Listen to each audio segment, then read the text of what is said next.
Welcome, my friends, to a place where we share inspiration and positivity. Welcome, welcome, welcome. We're thrilled to have you here as we tackle energy in Victoria.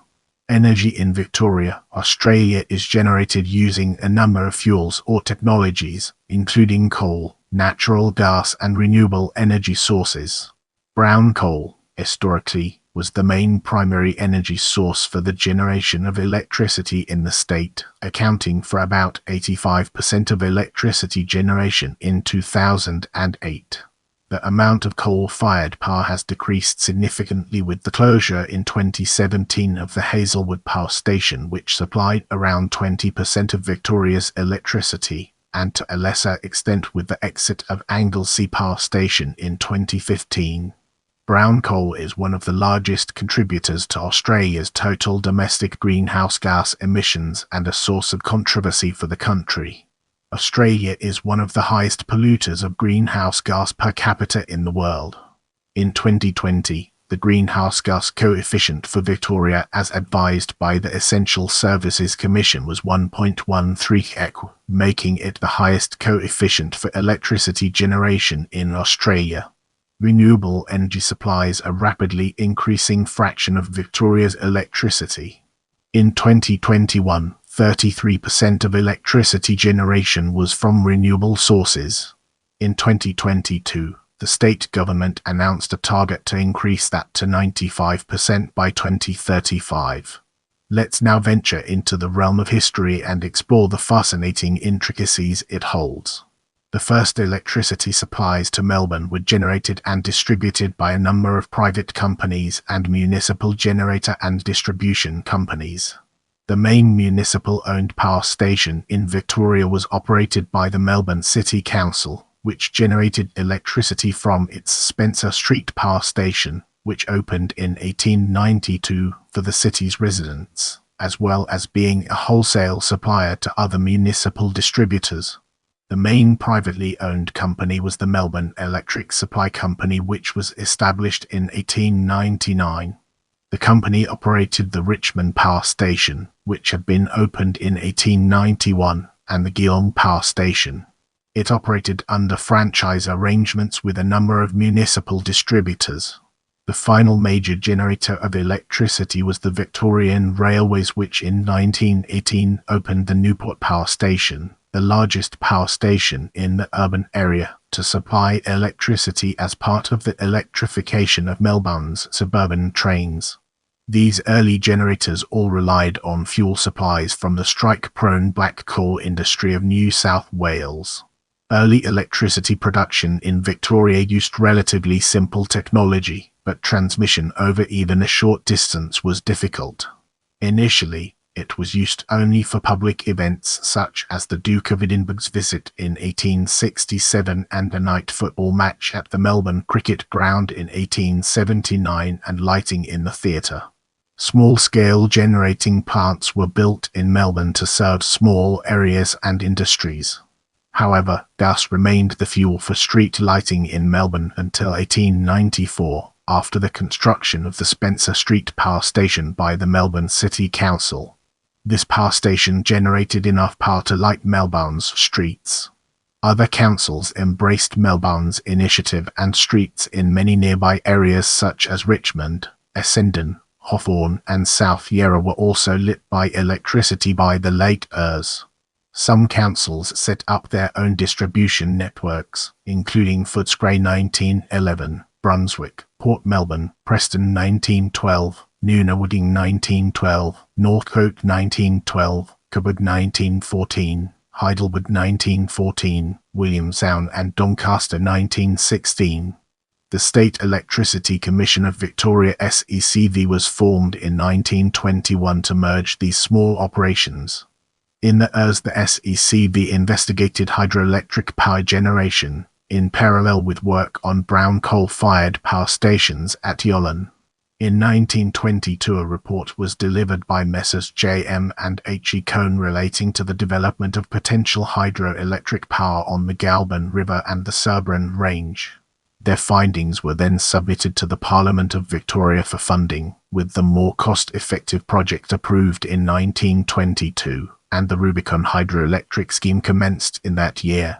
For the first 10 years of its operation, it supplied on average 16.9% of electricity generated by the SECV. The SECV took over a number of small municipal electricity distributors during the ERS, and in the ERS the Melbourne Electric Supply Company was acquired along with its street tramway operations. Despite these acquisitions, municipal-controlled distribution companies known as Municipal Electricity Undertakings MUS in the inner urban areas of Melbourne remained outside of SECV control until the privatisation of the industry in the ERS. The first electric tram in Melbourne was built in 1889 by the Box Hill and Doncaster Tramway Company Limited, an enterprise which failed in 1896. Electric trams returned in 1906, with the opening of the Victorian Railways' electric street railway from Street Kilda to Brighton, and was followed in the same year with the opening of the North Melbourne Electric Tramway and Lighting Company NMETL system, which opened to lines from the cable tram terminus at Flemington Bridge to Essendon and Saltwater River, now Maribyrnong River. The NMELT was an electricity and tramway company that operated from 1906 to 1922. The electricity section was taken over by the SECV in 1922. The Melbourne and Metropolitan Tramways Board MMTB was formed in 1919 and took over all cable and electric trams in Melbourne. The MMTB extended the electric lines, and from 1924 progressively converted the existing cable system to electric traction. By 1940 all Melbourne cable tram had been converted to electric traction. The electrification of the Melbourne railway network took place in the ERS. The SECV built the open-cut mine in the Latrobe Valley and opened the first of many brown coal-fired power stations in the Latrobe Valley. Yollan Power Station was built progressively from the ERS to the ERS. Since then the SECV opened two more open-cut mines in the valley, feeding power stations at Hazelwood and Loy Yang. The responsibilities of the SECV were privatist between 1995 and 1999. In 1936, Geelong was connected to the state electrical grid, and by the ERS Geelong had closed. Geelong B remained for a few more years being used for peak loads only, but closed in 1970 due to the much higher efficiency of the new power stations in the Latrobe Valley. Richmond Power Station closed in 1976 and Spencer Street Power Station closed in 1982. Newport Power Station closed in the ERS. Hazelwood Power Station closed in 2017. On 10 March 2021, Energy Australia announced that it will close the Yollan Power Station in mid-2028, 4 years ahead of schedule, and instead build a 350 megawatt power generating battery in the Latrobe Valley by the end of 2026. At the time, Yollan produced about 20% of Victoria's electricity. Minister for Energy Lily D'Ambrosio said she anticipated by mid-2028 an influx of renewable energy into the national energy grid. When ENGIE shut down the Hazelwood Power Station in March 2017, with only 6 months' notice, wholesale prices in Victoria were up 85% on 2016, according to the Australian energy regulator, and for the first time in almost a decade, the state relied on energy from interstate to meet its needs.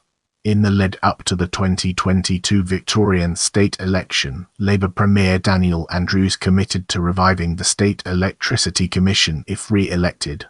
The government would have a 51% shareholding in the new State Electricity Commission. Andrews committed to amending the state's constitution to protect public ownership of the revived State Electricity Commission if re-elected, to make it harder, although not impossible, for it to be privatist again in the future. Reprivatising the Commission after such legislation would require a special majority of 60% of both the Legislative Assembly and Legislative Council, a situation which already exists for any potential privatisation of water services in Victoria under the Constitution of Victoria. In this chapter, we'll be unravelling the enigma of electricity generation and discovering its transformative power. Victoria is a participant in the national electricity market, and the Victorian electricity grid has substantial interconnections with New South Wales through multiple land-based connectors, Tasmania through Buslink, and South Australia through the Hazelwood interconnector. Victoria has historically been a net exporter of electricity, though interstate trade generally represents a relatively small proportion of total energy generation. As we enter this new chapter, let's navigate the complexities of coal-fired generators and unravel its multifaceted nature. As of 2022, the majority of electricity in Victoria is generated by 3 brown coal-fired thermal power stations in the Latrobe Valley, Loy Yang A and B, and Yollan. Originally commissioned by the SECV, they were privatised by the Kennett government in 1995 along the rest of Victoria's generation and distribution infrastructure. The largest single electricity consumer in Victoria is the Portland aluminium smelter. Unlike many other states, the major coal fields of Victoria contain brown coal.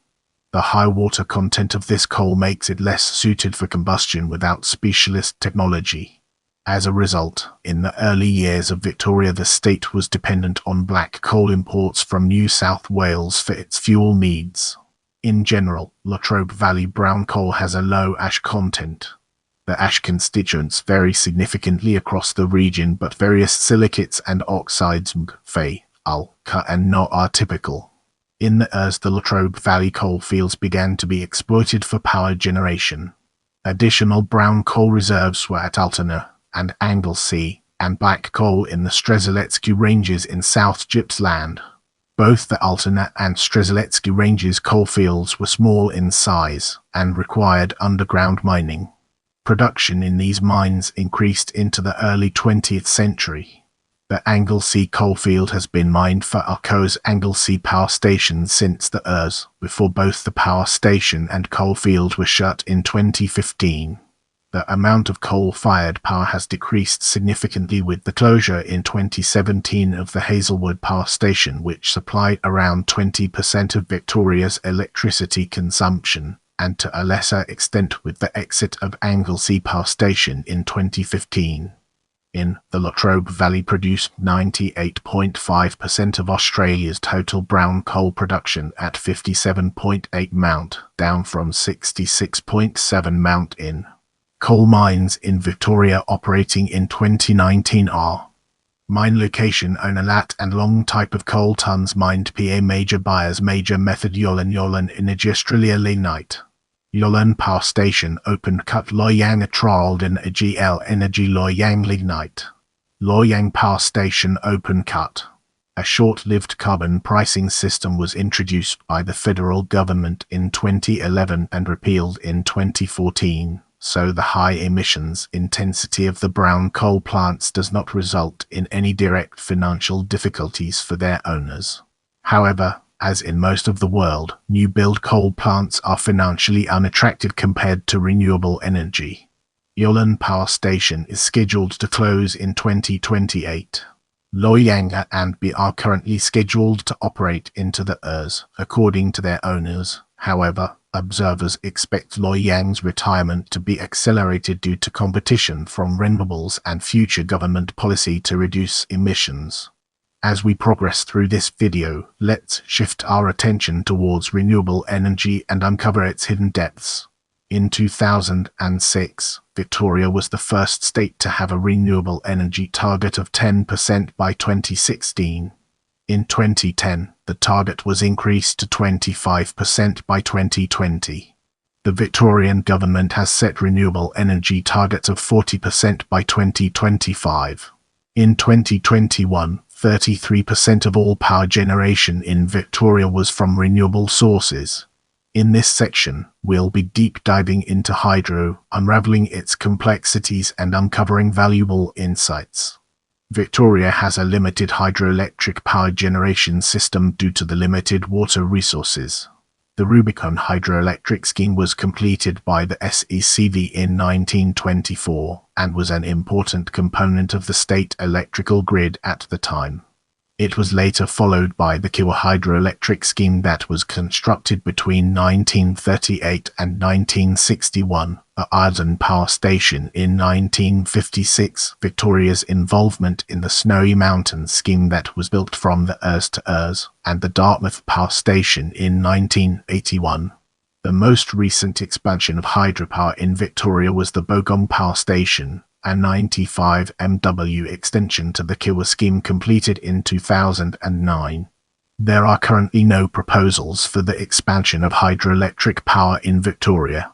The Snowy 2-pump storage scheme in NSW will provide additional dispatchable hydroelectricity through interstate electricity interconnections. The time has come to unravel the secrets behind solar and gain a deeper understanding. Solar energy usage has been growing very rapidly in Victoria, of which the majority is small-scale grid-connected rooftop solar generation. In 2021, 10% of all electricity generation was solar energy, up from 1.7% in 2015. There are over 600,000 small-scale solar systems defined as less than 100 kW nameplate capacity installed in the state as of mid-2022. They generated about 8.5% of Victoria's total electricity generation in 2021. Australia's small-scale residential and commercial solar systems are amongst the cheapest in the developed world, excluding subsidies, and there have been a variety of state and federal subsidies to support households and businesses purchasing solar systems. As of June 2022, there are 15 larger-scale solar farms operating in Victoria, with a nameplate capacity of 695.2 MW, and 5 more, with a capacity of 710 MW, are under construction. Many more are planned. As we enter this new phase, let's navigate the complexities of wind and discover its practical applications. Trials of wind power in Victoria commenced in 1987, when the State Electricity Commission of Victoria erected a 60-capacity Westwind wind generator at Brimley as a demonstration project. The generator was sold to a private group in 1994 with the privatisation of the SECV. It was not until the early years that the commercial use of wind power for electricity commenced. Wind farms at Codrington, Chalicum Hills and Portland were all built by private companies with state government funding assistance. By October 2011 there were 8 operating wind farms with of capacity. The development of new wind farms in Victoria became much harder following the election of the Bay government, who amended the planning scheme in August 2011 to give any landholder within 2 kilometres a power of veto over a project. This was an unprecedented planning doctrine, and according to wind power companies, this change threatened the viability of investment in the state. Despite these obstacles and difficulties with grid connection, wind generation has continued to expand in Victoria. As of June 2022, there was approximately 3.6 GW of wind generation capacity in Victoria. Wind was the source of approximately 16.3% of electricity generated in Victoria in 2021. Of additional capacity was listed as in commissioning as of June 2022. The majority of Victoria's wind farms are located in southwestern Victoria, with a few in South Gippsland. As of 2022, Victoria does not have any offshore wind generation. The state government has committed to purchasing at least of offshore wind capacity by 2032, with longer-term targets of by 2035 and by 2040.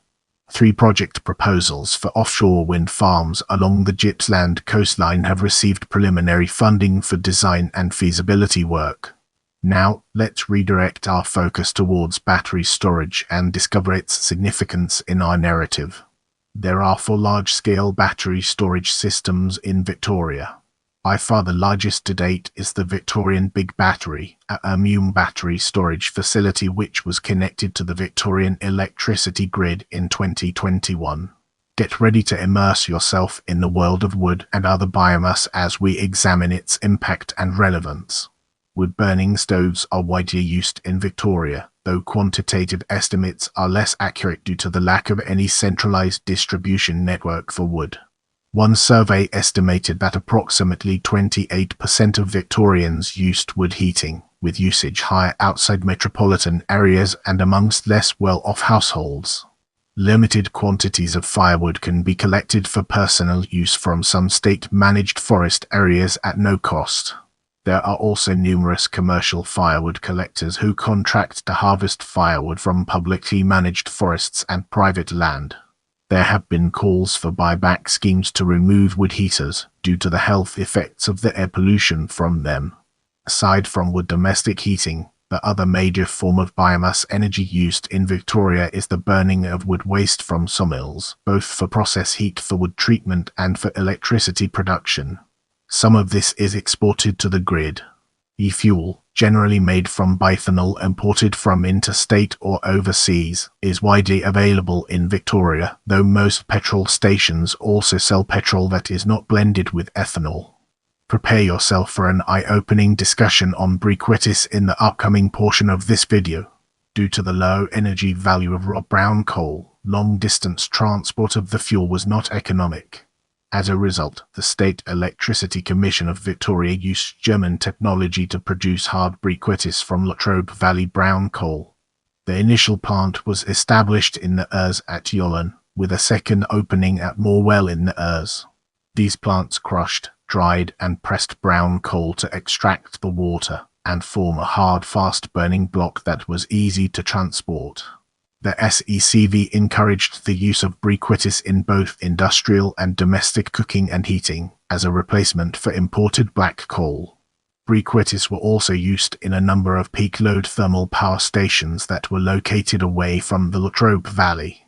Briquette usage in Victoria dropped after the introduction of natural gas to the state, but the Morwell Energy Bricks factory continued in operation until August 2014.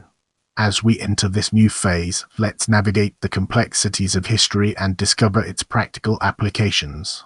Town gas was initially supplied to Melbourne by private companies such as the Metropolitan Gas Company from the Ers, and the Brighton Gas Company, which was floated in 1877, and others, all of which operated their own small gasworks which converted black coal into gas, with gasworks being scattered throughout the suburbs.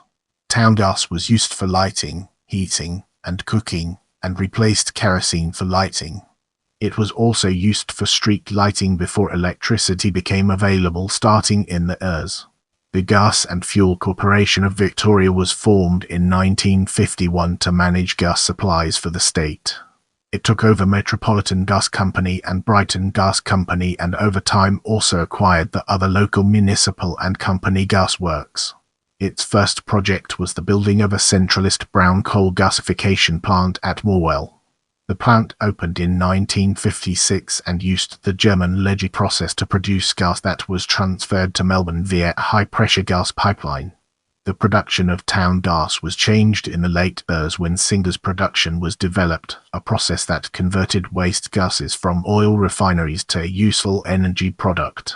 The search for natural gas in Bass Strait off Gippsland commenced in the mid-Ers by S Australia and BHP. The floating rig Glomar was used for exploration drilling, which began on 27 December 1964.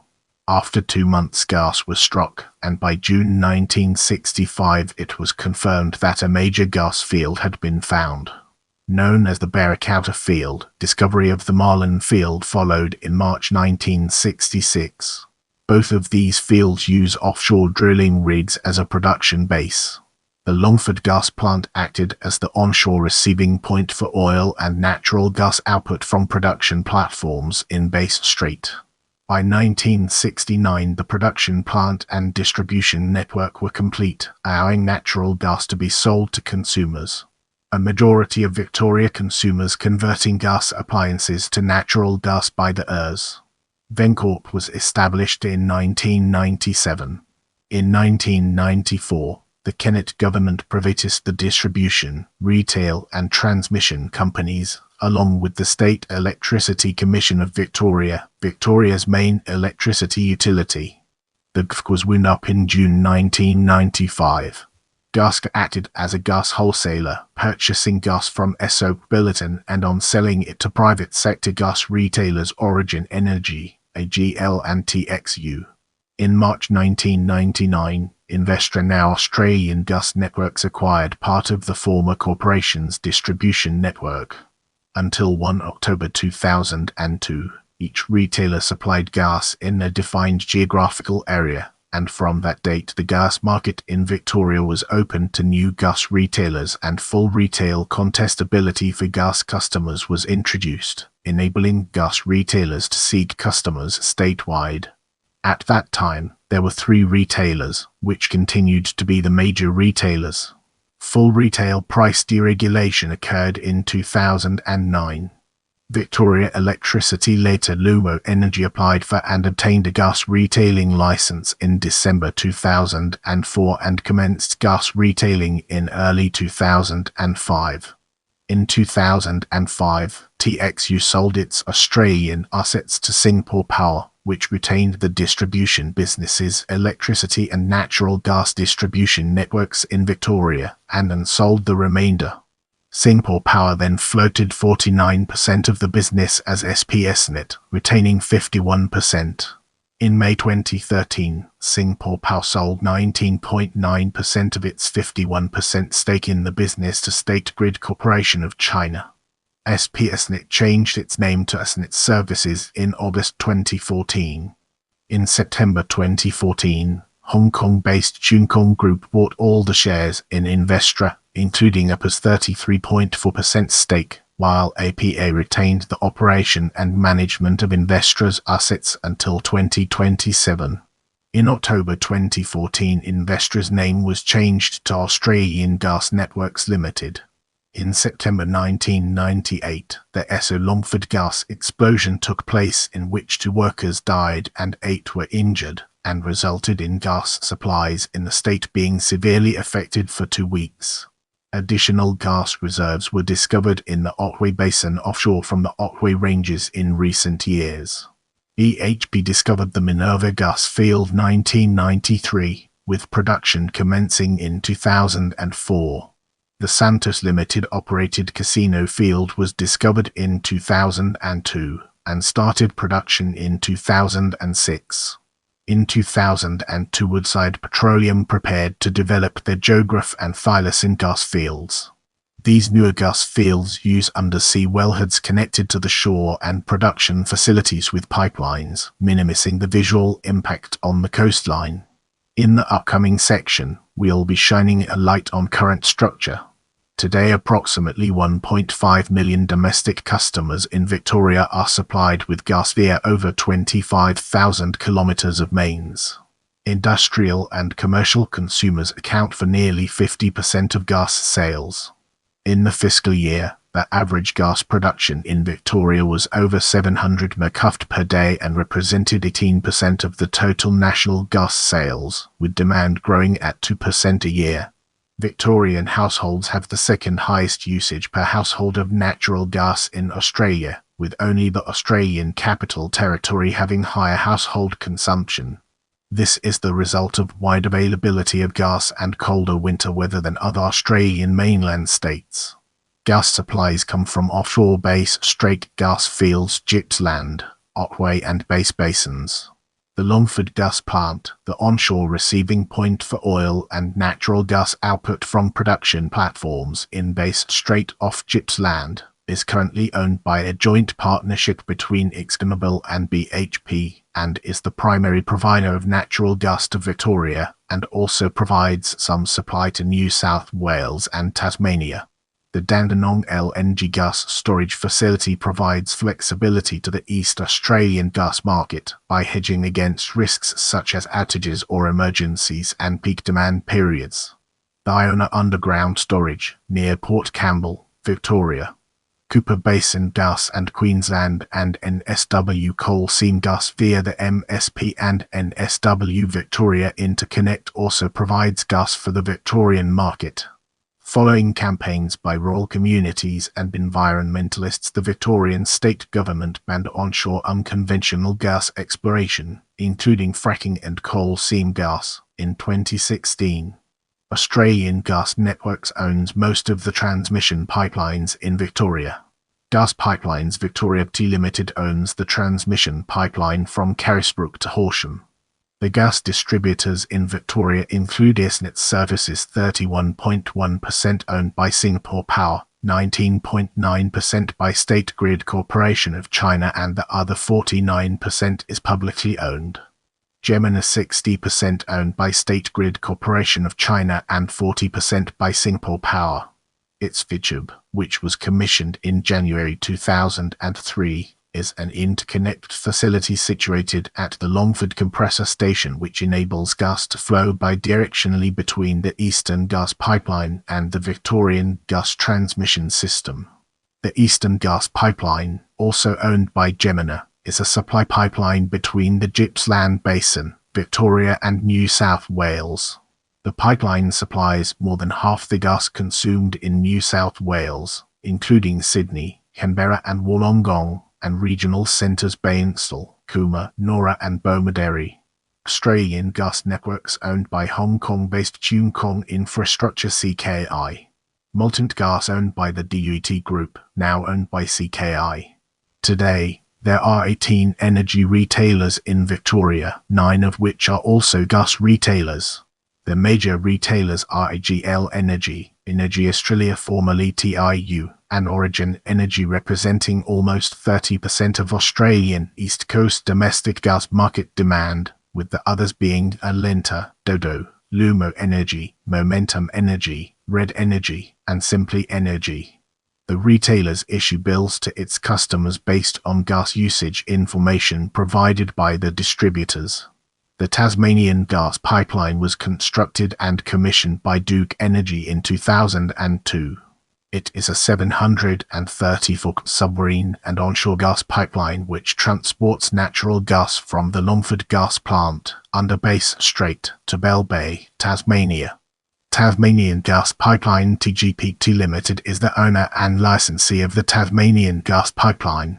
In April 2004, Alenta acquired Duke Energy's assets in Australia and New Zealand. In Tasmania, the gas fueled the Bell Bay and the Tama Valley power stations until the completion of Basslink made them redundant.